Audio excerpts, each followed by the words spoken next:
Cristo, a paz do Senhor a todos. Eu gostaria de compartilhar de uma palavra de Deus com os irmãos após uma meditação bem prolongada da palavra do Senhor nessa madrugada. O Espírito de Deus, ele falava algo ao meu coração. Eu gostaria de dividir com os irmãos esta porção da palavra. Em Atos capítulo 4, a Bíblia diz que os sacerdotes, os capitões do templo e os saduceus, não somente eles, mas outros cabeções religiosos, e a Bíblia em Atos 4 dá o nome deles, mas eu quero ganhar tempo, se levantam contra o ministério do apóstolo Pedro e do apóstolo João, após acontecer algo muito tremendo da parte de Deus. Segundo a Bíblia, no capítulo de número 3, o coxo que estava à porta do templo, a porta chamada Porta Formosa, ou porta principal, após Pedro e João ir ao templo, a hora nona, orar ao Senhor, antes de entrar no templo, a Bíblia diz que houve uma manifestação da glória de Deus. Este coxo, o coxo que eu estou citando, ele se levanta após pedir esmola a Pedro e a João, e após Pedro e João responder: eu não tenho ouro nem prata, o que eu tenho te dou. Em nome de Jesus o Nazareno, levanta e anda. E a Bíblia diz que o coxo levanta no exato momento que o Pedro profetiza. Quando o coxo recebe a manifestação da glória de Deus em forma de cura, diz a Bíblia que o coxo entra com Pedro e João no templo. Nisto que o coxo, o Pedro e João entram no templo para orar, a Bíblia diz que houve-se um levante, porque os cabeções, vamos voltar a falar deles, os cabeções que a Bíblia chama de capitões do templo, um grupo religioso chamado saduceus, os sacerdotes, ou seja, os representantes de Deus, e muitos outros, como Anás, sumo sacerdote, Caifás, João, Alexandre, os da linhagem do sumo sacerdote. Eles marcam uma reunião e eles ficam enfurecidos. E eles começam a interrogar Pedro e a João com que nome eles, com que eles curavam, que nome e que autoridades eram dados a eles para realizar tais sinais. Então Pedro e João, se deparando-se diante da pergunta desses grupos religiosos, desses cabeções religiosos, Pedro e João começam a questionar o porquê deles querer tantas, ou fazer tantas interrogações, quando se tratando do bem de alguém, quando se tratando da cura de alguém, do bem-estar de alguém. E a Bíblia diz que houve um grande levante, ao ponto de Pedro e João ser lançado na prisão. Veja os irmãos que após uma manifestação de cura, veja os irmãos da internet, os que me ouvem através desse vídeo, que após uma manifestação de cura lá fora, lá na porta principal, na porta formosa, a Bíblia diz que depois dessa manifestação houve-se um grande levante.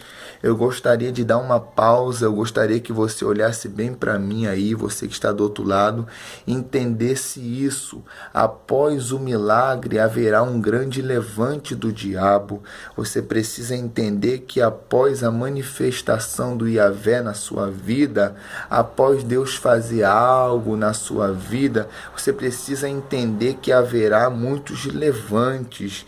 E vai se levantar gente da igreja, são os primeiros a se levantar, são os grupos religiosos. Está aqui no texto, Atos capítulo 4. A Bíblia diz que Pedro e João, eles pregavam sobre a ressurreição de Jesus. A mensagem dos apóstolos era sobre a ressurreição. Cristo Jesus havia morrido, mas ao terceiro dia ressuscitara, e no espaço, segundo Atos dos Apóstolos, no espaço de 40 dias ele esteve glorificado, com provas infalíveis, se apresentando a eles, mostrando a mão a Tomé, a marca dos pregos a Tomé. Então a Bíblia diz que a pregação, Atos 4 diz que a pregação dos apóstolos eram estas: a ressurreição de Jesus. Então, ao invés desses grupos religiosos, dos sacerdotes, que eram os representantes de Deus, a gente do sacrifício, do culto, todos esses daqui, esses cabeções religiosos, ao invés deles se alegrarem e baterem palma, aplaudirem e glorificarem a Deus pela vida dos apóstolos, eles são os primeiros já a se levantarem contra eles. Então ouve só essa palavra, e a Bíblia Sagrada nos diz que houve-se esse levante ao ponto de prender Pedro, ao ponto de prender João.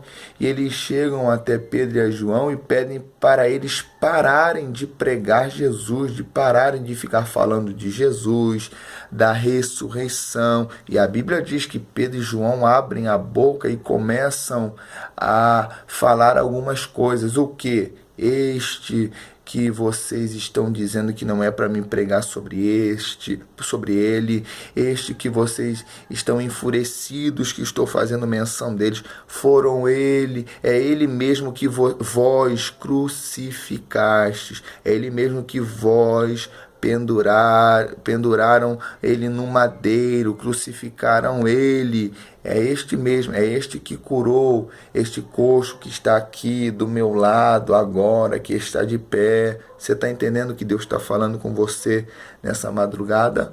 O adversário, ele vai usar de todas as artimanhas para poder lhe parar.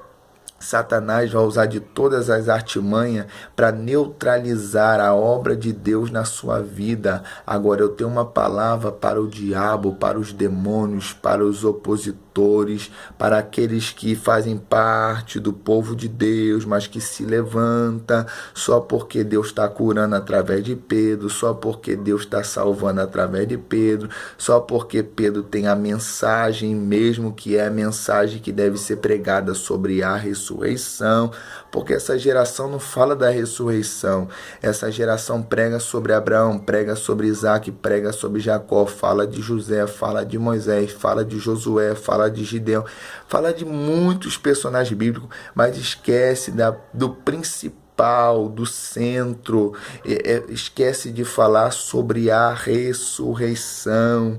Observe que o diabo está furioso com essa mensagem enfurece os demônios, essa mensagem enfurece quem não tem Deus, porque fala de ressurreição, e este é o evangelho que deve ser pregado nas igrejas, nos vilarejos, nas ruas, nas praças.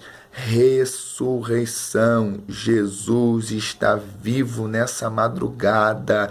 Ele está dizendo para você que me ouve através desse vídeo que ninguém vai te parar, não tem saduceu que te para, não tem sacerdote que te para, não tem demônio que lhe